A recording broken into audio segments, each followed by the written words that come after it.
l'euro vient de plonger face au dollar et c'est le moment de tirer les leçons de 40 ans d'histoire monétaire. L'euro n'est certes coté que depuis le 4 janvier 1999, mais il est légitime de raccorder la monnaie unique à l'évolution historique du Deutsche Mark, qui était le pivot du serpent puis du système monétaire européen. Retournons à janvier 1976, date des accords de la Jamaïque qui entérinent les pratiques de change flottant. Et le mark commence fort. Il s'envole, plus 51% entre janvier 1976 et début 80. Le gros problème de l'époque, c'est l'inflation. Et les prix dérapent beaucoup plus fort aux États-Unis qu'en Allemagne.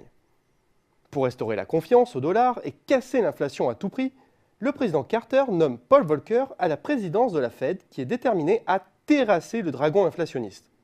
Un triomphe des monétaristes purs et durs qui sera confirmé par Ronald Reagan. Les taux directeurs de la Fed bondissent de 10% à 20% entre janvier 1979 et mars 1981. L'inflation est effectivement terrassée et le dollar est plébiscité. Le mark dégringole alors de 48% et la plupart des monnaies du système monétaire européen avec.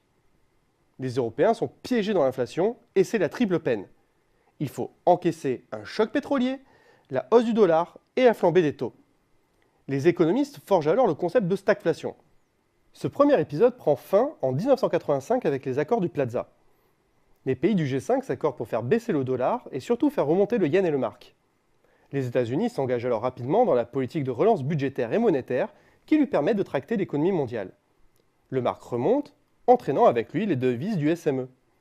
L'Europe retrouve la croissance dans le sillage de l'économie américaine, avec certes 3 ans de retard. La doctrine de l'américain Connolly prend alors tout son sens. Le dollar, c'est notre monnaie, mais c'est votre problème.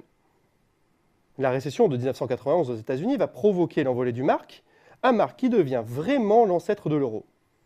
Plus grave, les Américains laissent filer le dollar au moment même où la réunification allemande fait grimper les taux d'intérêt européens. Le mark auquel est accroché le franc en sera surévalué jusqu'au point culminant de 1995, plus 140% en 10 ans. Mais entre-temps, le SME aura implosé avec les dévaluations de la livre, de la peseta et de la lire. La phase suivante va être marquée par l'essor de la mondialisation économique et financière et la vague américaine de la nouvelle économie. C'est l'époque de l'exubérance irrationnelle. L'Europe s'impose une purge pour converger vers l'euro, d'autant que l'Allemagne est enlisée dans les séquelles de la réunification.